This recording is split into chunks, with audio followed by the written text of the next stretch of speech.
প্রিয় দর্শক, বাংলাদেশ টেলিভিশন চট্টগ্রাম কেন্দ্রের জনগণের জন্য তথ্য অনুষ্ঠানে আপনাদের স্বাগত জানাই। তথ্য আমাদের জীবনের অত্যন্ত গুরুত্বপূর্ণ একটি উপাদান। রাষ্ট্রের প্রতিটি নাগরিকেরই তথ্য পাওয়ার অধিকার রয়েছে। অবাধ তথ্য প্রবাহ নিশ্চিত করতে সরকার 2009 সালে প্রণয়ন করে তথ্য অধিকার আইন। এই আইনের মাধ্যমে আমরা আমাদের প্রয়োজনীয় তথ্য সরকারি, স্বায়ত্তশাসিত প্রতিষ্ঠান এবং কিছু কিছু ক্ষেত্রে বেসরকারি প্রতিষ্ঠান থেকে নির্ধারিত নিয়ম মেনে পেতে পারি। কিন্তু আমরা অনেকেই জানি না কিভাবে আমরা আবেদন করব, কিভাবে আমরা আমাদের প্রয়োজনীয় তথ্যটুকু পাব। তো আজকে এই বিষয়গুলো নিয়ে আলোচনা করব। আমাদের স্টুডিওতে আছেন দুজন বিজ্ঞ আলোচক, জনাব ফজলুর রহমান, উপপরিচালক জনসংযোগ শাখা, চট্টগ্রাম প্রকৌশল ও প্রযুক্তি বিশ্ববিদ্যালয়, আছেন জনাব আল রহমান, সিনিয়র রিপোর্টার, banglanews24.com। তো আমরা প্রথমেই জনাব ফজলুর রহমান আপনার কাছ থেকে জানতে চাই, তথ্য এবং তথ্য অধিকার বলতে আমরা কি বুঝি? তথ্য হলো একটা সম্পদ। তো যেখানে সম্পদের প্রশ্ন আসে সেখানে অধিকারের প্রশ্নটাও আসে। তো অধিকারটা নিশ্চিত করার জন্য আমাদের সরকার তো 2009 সালে যে আইনটা করেছিল সেই আইনটি 1.5 দশক হয়ে গেছে অলরেডি। তো আমাদের দুর্ভাগ্য এই যে 1.5 দশক ধরে আমাদের এখনও বলতে হচ্ছে তথ্য কি, আমরা কিভাবে পাবো। তাহলে কোনো না কোনো প্রক্রিয়ায় আমাদের ঘাটতি আছে। আর জনগণের যে অধিকার, পাওয়ার অধিকার, সেটা তো সুরক্ষিত আছেই, কিন্তু জনগণ সেই অধিকার পাচ্ছে কিনা সেগুলো নিয়ে এখনও আমাদের কথা বলতে হচ্ছে। 1.5 দশক পরও তথ্যকে জানতে হচ্ছে, তথ্য কী সে বিষয়ে আলোচনা করতে হচ্ছে। আমাদের আইনে তো স্পষ্ট করে দেয়া আছে কোনটা দেয়া যাবে তথ্য, কোনটা দেয়া যাবে না। জনগণ চাইলেই যে আমরা দিব তা না, আবার জনগণ চাইলে আমরা কেন দেব না সেটাও আমি জবাবদিহি করতে বাধ্য। আপনারা জানেন যে হীরক রাজার দেশে ফিল্মে আমরা দেখেছি সত্যজিৎ রায় বলেছিলেন, একের পর এক পাঠশালা বন্ধ করে দাও, বন্ধ করে দাও, যত বেশি জানবে তত কম মানবে। গোপনীয়তা থাকুক, থাকার মধ্যেও যে আমরা তথ্য পেতে পারি বা দিতে পারি। আমি নিজে একজন তথ্য নিয়ে কাজ করা কর্মকর্তা। তো আমাদেরকেও জবাবদিহি করতে হয় যে আপনি তথ্য দিয়েছেন কিনা। আর জনগণও ওই রক্ষা কবচটা আছে যে আমি চাইলেই তথ্য পেতে পারি যদি প্রপার ওয়েতে আমি তথ্যটা জানতে চাই।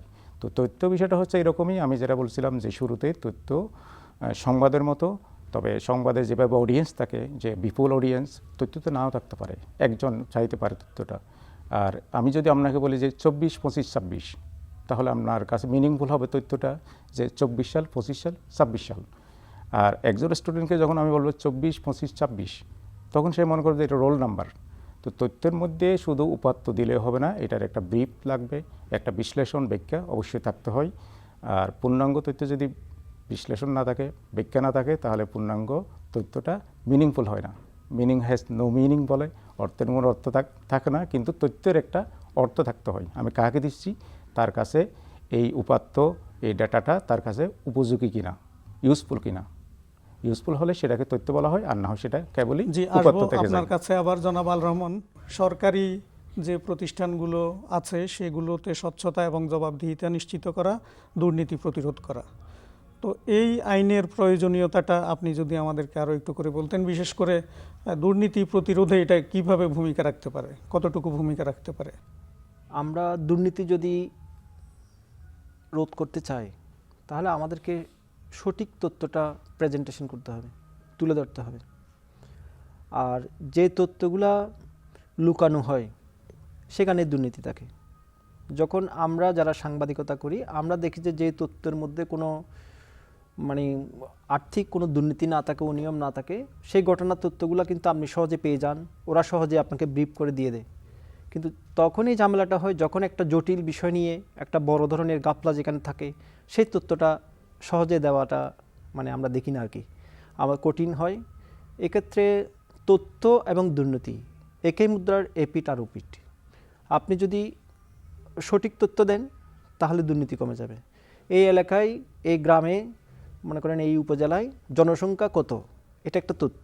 এই তথ্যের উপর ভিত্তি করে আপনি ওদের জন্য টিকা বরাদ্দ দিবেন, ওদের জন্য চাল ডাল সব কিছু বরাদ্দ দিবেন, মাথা পিছু যে আমরা হিসাবটা করি। এখানে অনেক ধরনের আমরা দেখি যে সীমাবদ্ধতা আছে তথ্যগত, তথ্য সংগ্রহের পদ্ধতির মধ্যেও সমস্যা আছে, আবার তথ্য উপস্থাপনের মধ্যে সমস্যা আছে, আবার যে তথ্য আমার 1 সপ্তাহের মধ্যে দরকার, ওটা যদি আপনি 15 দিন পরে দেন, তাহলে ওটা কোনো কাজ আসলো না, ওটাতে আমার নিউজ ভ্যালু বা দেশের কোনো উপকার হলো না। এখন মনে করেন সামনে রমজান, সামনে ইলেকশন, তাহলে আমাদের এই কেন্দ্রিক যে তথ্যগুলো দরকার, এগুলা পাওয়ার জন্যই তথ্য অধিকার আইন, এবং এটা 2009 সালে হয়েছে। তবে বিশ্ব এখন অনেক দূর এগিয়ে যাচ্ছে। এখানে যে সিস্টেম, ইমেল করার সুযোগ রাখা হয়েছে, তারপরও এই যে মনে করেন এখন হোয়াটসঅ্যাপ গ্রুপ আছে, হোয়াটসঅ্যাপ আদান প্রদান হচ্ছে, অনেকগুলো ইলেকট্রনিক ডিভাইসের মধ্যে এসে গেছে। তো এই আইনটাকে আরও একটু যুগোপযোগী করা যায়। এটা স্টেক হোল্ডার যারা, তাদের সাথে বসে আলোচনা করে, সব কিছুই তো পরিবর্তনশীল, তো এই তথ্য অধিকার আইনটাও একটু সংস্কারের দরকার আছে বলে আমি মনে করি। কিভাবে একজন নাগরিক আবেদন করে তার তথ্যটা পেতে পারেন? তথ্য অধিকার আইনের উল্লেখযোগ্য দিকগুলো কি কি আপনি যদি একটু বলেন আমাদেরকে। বাংলাদেশে তো অনেক আইন, আমি স্টাডি করলে যে কোনো বিষয়ে অনেক অনেক ধরনের সংশোধনী সহ আইন পাবো। তথ্য অধিকারেও সেরকম একটা আইন হয়ে রয়ে গেছে, কারণ মানুষ এখনও জানে না কিভাবে আবেদন করতে হবে, যদিও উন্মুক্ত বিষয়টা।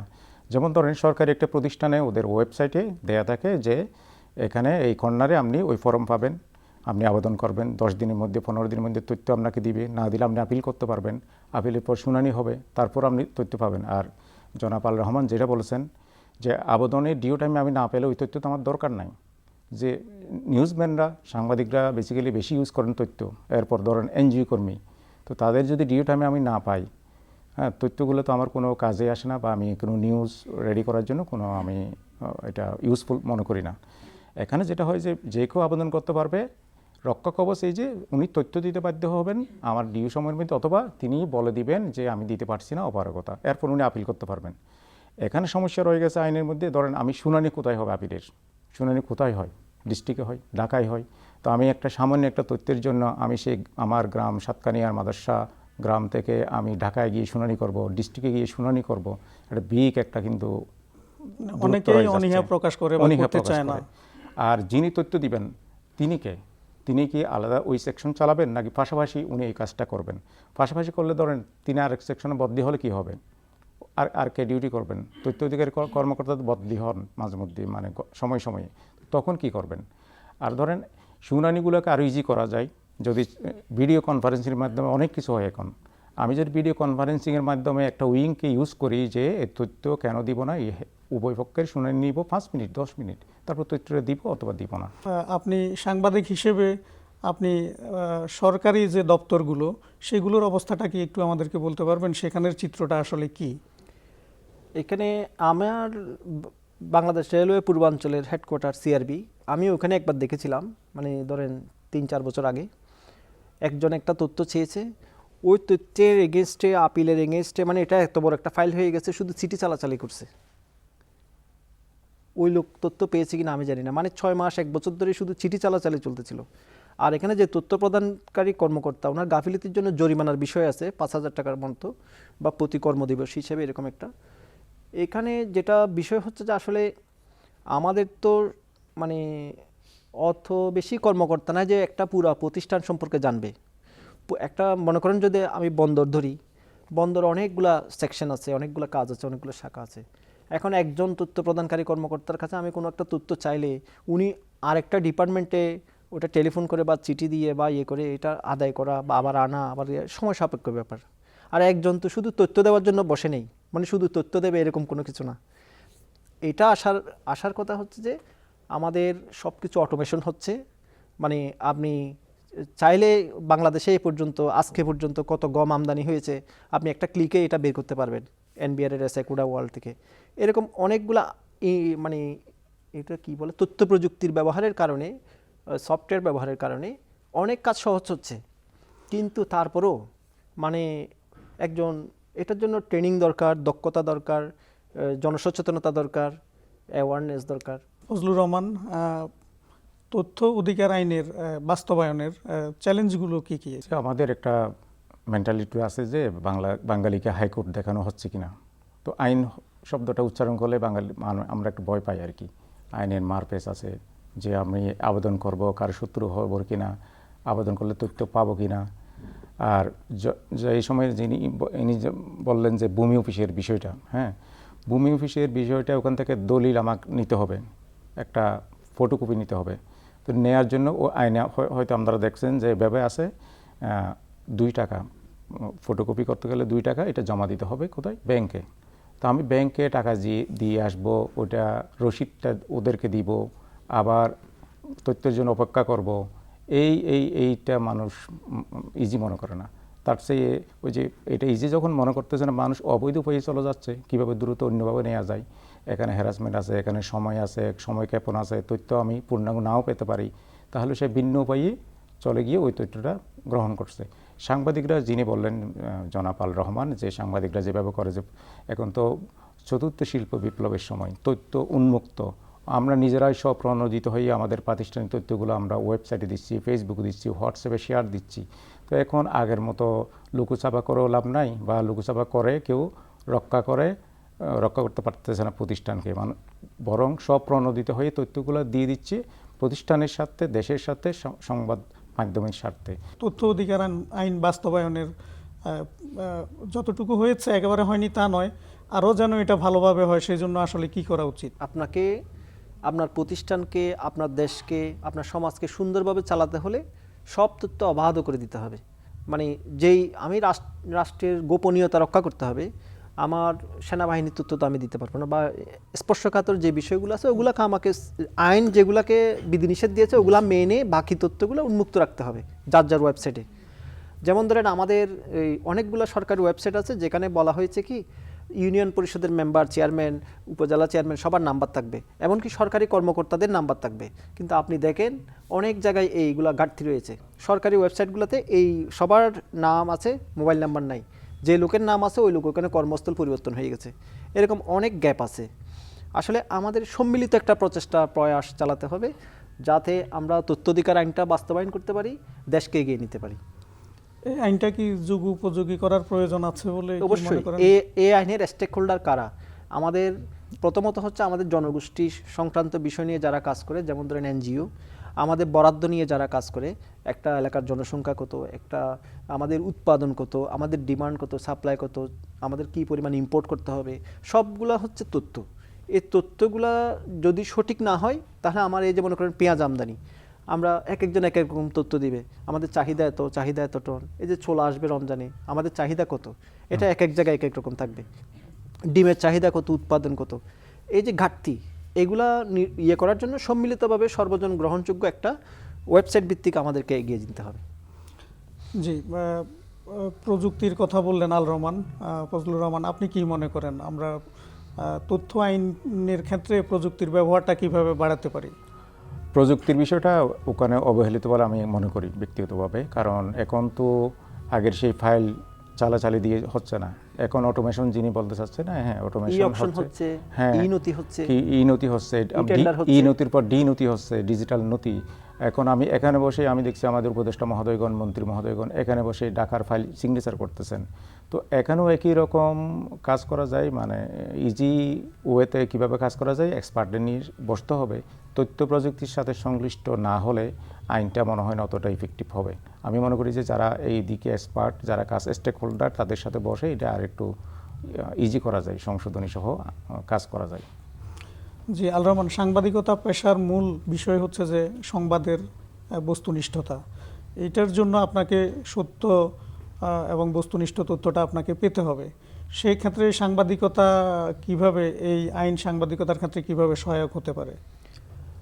আইনটা করা হয়েছে সাংবাদিক, জনগণ সবার ভালোর জন্য, জনগণের জন্য তথ্য। কিন্তু এখন কোথাও কোথাও দেখা যাচ্ছে যেখানে অনিয়ম দুর্নীতির বিষয় আসতেছে সেখানে এই আইনটা আবার বাধা হয়ে দাঁড়াচ্ছে। কিভাবে বাধা হয়ে দাঁড়াচ্ছে? আপনি একজন তথ্য কর্মকর্তাকে নির্ধারণ করে দিচ্ছেন, উনি বলবেন, এখন উনি ছুটিতে, এখন উনি অন্য কাজে ব্যস্ত, এখন উনি আমার থেকে সময় নিয়েছেন 10 দিন 15 দিন, কিন্তু ওই সময়ের মধ্যে উনি এটা ডিলে করছেন। তাহলে এই আইন আবার অনেককে, যে দুর্নীতিবাজ, আমি সরাসরি তার সাথে কথা বলতে পারতেছি না, যার বিরুদ্ধে দুর্নীতির অভিযোগ, সে বলবে যে আপনি আমাদের সচিব মহোদয়ের সঙ্গে ফোকাল পয়েন্টের সাথে কথা বলেন, বা তথ্য প্রদানকারী কর্মকর্তার সাথে কথা বলেন। তো এই যে একটা মানে আড়াল করার একটা চেষ্টা হচ্ছে, বা আমরা যেহেতু অনেক সময় আইনকে ফাঁক ফোকরগুলো বের করার চেষ্টা করি, কিভাবে বাঁচা যায়, কিভাবে বাঁচানো যায়, দুইটাই চেষ্টা করে। তো এক্ষেত্রে সাংবাদিকদের জন্য আমার মনে হয় এই আইনটা অনেক সময় অনেক ক্ষেত্রে এই সঠিক তথ্যটা সাংবাদিকরা পায় না। বিশেষ করে সময় যেটা বলা আছে যে হ্যাঁ। যে একটা নির্দিষ্ট সময়ের হ্যাঁ, মধ্যে পাওয়া যায় না যে কিন্তু সাংবাদিকদেরকে তো আমার তথ্যটা আজকেই লাগবে বা এখনই লাগবে এরকম একটা বিষয় থাকে। আজকে লাগবে, এক সপ্তাহের মধ্যে লাগবে, বা 10 দিনের মধ্যে লাগবে। মনে করেন সাপোজ আমি একটা এইডস দিবস নিয়ে কাজ করব, তাহলে আমি এইডসের রুগী কত, কি পরিমাণ সেন্টার আছে, কি পরিমাণ ভ্যাকসিন নিচ্ছে বা কি কি ব্যবস্থা নিচ্ছে, এগুলো তো আমার এইডস দিবসের আগে লাগবে। তাহলে এখন ওটা আমি পাচ্ছি না। মনে করেন এমনি এক উদাহরণস্বরূপ বললাম, এরকম প্রত্যেকটা ক্ষেত্রে যেটা দেখবেন যে কোনো দুর্নীতির গন্ধ আছে, ওই জায়গায় আপনি এই আইন এখানে কার্যকর না। ফজলুর রহমান, আপনিও পেশাগত জীবনের শুরুতে সাংবাদিকতায় ছিলেন, তা আপনার কি মনে হয় তথ্য অধিকার আইন থেকে সাংবাদিকরা কিভাবে সহযোগিতা পেতে পারেন? দেখেন, একটা কথা আছে ইকোনমিক্সে যে কালো টাকা ভালো টাকাকে তাড়াই দেয়। তো এখানেও ভালো তথ্য তো খারাপ তথ্যকে তাড়াই দিতে পারে। উনি যেটা বলেন যে পোর্টে সাপোজ অনেক ছোলা এসছে, অনেক পেঁয়াজ এসছে, এটা বাজারে কেউ জানে না বা যারা তৃণমূলে জানে না। তো ওরা জানলে তো দামটা অতটা বাড়াবে না যে এতটা স্টক এসছে, আমাদের আনলোড হবে শিপমেন্ট থেকে ওখানে হচ্ছে। তো এখানেও ঘাটতি রয়ে যায়। তো আমার মনে হচ্ছে উভয় দিকে কাজ করতে হবে, অনেক কাজ করার আছে। উভয় পর্যায়ে ইন্টারাকশনটা বাড়াতে হবে, মিথস্ক্রিয়া বাড়াতে হবে পারস্পরিক। আর ডিসক্লোজের যেটা সিস্টেম, এটা অটোমেশন হোক, ডিনতি হোক, ইনতি হোক, এটা আমি ইনতি ডিনতি আমি ইউজ করতে পারবো, তৃণমূল তো আর ইউজ করতে পারবে না। তো তৃণমূলের জন্য বিকল্প কোনো আমাদের পন্থা আবিষ্কার করতে হবে, বের করতে হবে, তাদের নিয়ে বসতে হবে, তারা যাতে জানে। কারণ আইনটা অত্যন্ত ভালো, অত্যন্ত সময় উপযোগী। সারা বিশ্ব এখন আরটিআই নিয়ে কাজ করছে, সারা বিশ্ব এখন অবাধ তথ্য প্রবাহ নিয়ে অনেক দূর অনেক গবেষণা করে এগিয়ে গেছে। যে ইলন মাস্কের অনেক স্পেসিফিক কাজ করে শুধু তথ্য নিয়ে, ডেটা নিয়ে। তো সেখানে আমরা এখনও তথ্য অধিকার আইনটাকে যোগাযোগ করবে কিনা বা কীভাবে ইমপ্লিমেন্ট করবে সেগুলো নিয়ে আমরা চিন্তা করতেছি। এটা আমাদের জন্য আসলে দুর্ভাগ্য। এখানে অনেকগুলো ভালো ধারা আছে, এগুলো আমরা আসলে জনমুখী করতে হবে, গণমুখী করতে হবে, স্টেক হোল্ডারদের সাথে বসে আমরা মনে হয় আরো সুন্দরভাবে বাস্তবায়ন করতে পারবো। সচেতনতা বাড়াতে কি কি উদ্যোগ নেওয়া যেতে পারে তৃণমূলের মানুষের কাছে এই আইনটার সুফল পৌঁছে দেওয়ার জন্য? তৃণমূল কি চায় আসলে? সহজ কোনো উপায় চাই। আমরা বললাম না হাইকোর্ট দেখালে হবে না, তাদেরকে আইন দেখালে হবে না যে আপনারা এটা দিলে আমাদের লাভ। আর একটা জিনিস ধরেন পার্সোনালি না চেয়ে যদি আমরা সমাজভিত্তিক চাই, মনে হয় আমার একটু জোরদার হতে পারে। আমি একটা তথ্যের জন্য চাইলাম, আমি একা হয়ে গেলাম। আমি যদি সমাজভিত্তিক চাই, যে এই এলাকার একটা উন্নয়নের জন্য আমি যদি ওয়ার্ড থেকে চাই বা সমাজপতির মাধ্যমে চাই, তাহলে আমরা অ্যাজ এ হোল আমরা চিন্তা করলাম যে এই তথ্যটা আমাদের দরকার, এতদিনের মধ্যে দরকার, আমি না হলে বিকল্প আরেকজন এই বিষয়টা ডিল করবে। এটা আমার মনে হয় ভালো হতে পারে। রহমান, কিভাবে আমরা এই আইনটাকে জনগণের দোরগোড়ায় পৌঁছতে পারি? এটার আমরা মনে করেন আমাদের আগে ডায়রিয়ায়, কলেরায় গ্রামের পর গ্রাম মানুষ মারা যেত। কারণ কি? ওরা ওরসেলাইন জিনিসটা জানতো না। আমরা এটা কিভাবে নিয়ে গেছি? আমরা এটা এনজিওর মাধ্যমে নিয়ে গেছি, আমাদের চিকিৎসকদের মাধ্যমে নিয়ে গেছি, মিডিয়ার মাধ্যমে নিয়ে গেছি। তাহলে এখন আর গ্রামের পর গ্রাম কলেরা হয় না, ডায়রিয়া হয় না। আমরা এভাবে এই যে গুরুত্বপূর্ণ টিকাগুলো যে আমরা দিচ্ছি, আপনার শিশুকে টিকা দিন, এই জিনিসটা আমরা কিভাবে নিয়ে গেছি। এই যে সবগুলো স্কুল কলেজে বাচ্চাকে যে আমরা এখন ভর্তি করাচ্ছি, আগে তো গ্রামে এত শিক্ষিতের হার ছিল না, লেখাপড়ার প্রতি তাদের কোনো আগ্রহ ছিল না। এই যে বিভিন্ন উপবৃত্তি দেওয়া হচ্ছে, এটা কিভাবে ওরা জানছে, এই যে ওরা সুযোগটা নিচ্ছে। ধরেন আমাদের জাতীয় পরিচয়পত্র হচ্ছে, বাংলাদেশের সব মানুষ এটা নিয়েছে। তো এই যে করোনার টিকা নিল, এই যে আমাদের সম্প্রতি যে টাইফয়েডের টিকা নিল, লেভেলে প্রচারণাটা আমরা বাড়াতে পারি, আইন সম্পর্কে সচেতনতা তৈরি করতে পারি। আমাদেরকে রাষ্ট্রকে, সরকারকে জনগণের কাছেই যেতে হবে এই আইন নিয়ে। তথ্যের স্বাধীনতার সুযোগ নিয়ে কেউ কেউ অপতথ্য ছড়ান, বিশেষ করে বর্তমানে বিভিন্ন সামাজিক যোগাযোগ মাধ্যমে আমরা প্রায়ই দেখি যে মিথ্যা তথ্য, ভুল তথ্য, নানান রকম অপপ্রচার। তো এই ধরনের অপতথ্য প্রতিরোধে আসলে কি করা যায়? আপনি রিসেন্ট দেখছেন ইলেকশন কমিশন একটা সিদ্ধান্ত যে এআই ভিত্তিক যেগুলো কাজ হবে, ইলেকশন কমিশন সেগুলো মনিটর করবে, প্রয়োজনীয় ব্যবস্থা নেবে। Good decision. কিন্তু এরই মধ্যে যে এআই এর অনেকগুলো ঘটনা ঘটে গেছে, এগুলোর ব্যাপারে কি আদৌ কোনো ব্যবস্থা নেওয়া হয়েছে বা নিলে কীরকম? আমরা তো এখনও মনে হয় তেমন কিছু করতে পারি নাই। সামনে ইলেকশন, এগুলো অনেক কিছু করতে পারে। ইলেকশনকে বিভিন্ন দিকে ডাইভার্ট করার জন্য অনেক কিছুই করতে পারে, এই জন্য আমরা প্রস্তুত কিনা। তো এখানে যেটা প্রথম করা দরকার, যেমন আমরা ফ্যাক্ট চেক দেখি, ফ্যাক্ট চেক করে যে আসল জিনিসটা তুলে ধরা হয় বিভিন্ন ইস্যুতে। এখানেও যদি ইলেকশন ইস্যুতে তেমন যদি ফ্যাক্ট চেকটা স্ট্রংলি করা হয়, যে সাথে সাথে একটা নজর আসলো, একটা টিম থাকবে, সাইবার সিকিউরিটি টিম থাকবে, ওই টিমের মাধ্যমে ওইটা নজর আনবে, বা কেউ নজর আনলে সেটা নিয়ে কাজ করবে, সাথে সাথে ফ্যাক্ট চেকের মাধ্যমে এটা পাবলিকলি জানাই দেওয়া দরকার। এটা মিডিয়া ইউজ করা যায়, এটা সোশ্যাল মিডিয়া ইউজ করা যায়, এবং যে এলাকায় যে ঘটনা ঘটতেছে সেই এলাকার প্রশাসনকে ইউজ করা যায়। যে আল রহমান নির্বাচন সামনে রেখে আমরা দেখছি যে বিভিন্ন ধরনের তথ্য ছড়ানো হয়ে থাকে, এবারও হয়তো হবে, কিছু এর মধ্যে হচ্ছেও। তো এই অপতথ্য প্রতিরোধে কি ভূমিকা পালন করতে পারে রাষ্ট্র, এবং আমাদের জনগণের কি করণীয় আছে? এখানে হচ্ছে যে আমাকে সচেতন হতে হবে যে এই মনে করেন আমি সামাজিক যোগাযোগ মাধ্যমে একটা ছবি দেখলাম এআই দিয়ে তৈরি করা, যে অমুক মারা গেছে। এখন আমি এটা কেন শেয়ার করা যাবে না, আমি কেন শেয়ার করব? এখন আপনি যতক্ষণ পর্যন্ত বিবেক মানে জাগ্রত না হবে, জনগণের বিবেক যতক্ষণ জাগ্রত না হবে, একজন সামাজিক যোগাযোগ মাধ্যম ব্যবহারকারী আমাকে যতক্ষণ সচেতন না হবে, নিশ্চিত হয়ে আপনি অথেন্টিক প্রত্যেক মিডিয়ার একটা ফেসবুকেই আছে, পেজ আছে, জি, প্রত্যেকটা ওয়েবসাইট আছে। ধন্যবাদ আপনাদের দুজনকে স্টুডিওতে আসার জন্য। প্রিয় দর্শক, আমরা এতক্ষণ তথ্য অধিকার আইনের খুঁটিনাটি বিভিন্ন দিক নিয়ে আলোচনা করলাম। আশা করছি এই আলোচনা থেকে আপনারা উপকৃত হবেন। তো আজকে এখানেই শেষ করতে হচ্ছে। এই অনুষ্ঠানের পরবর্তী পর্বে আপনাদের সঙ্গে আবারও দেখা হবে অন্য কোনো আলোচকের সঙ্গে। সেই পর্যন্ত ভালো থাকুন, সুস্থ থাকুন।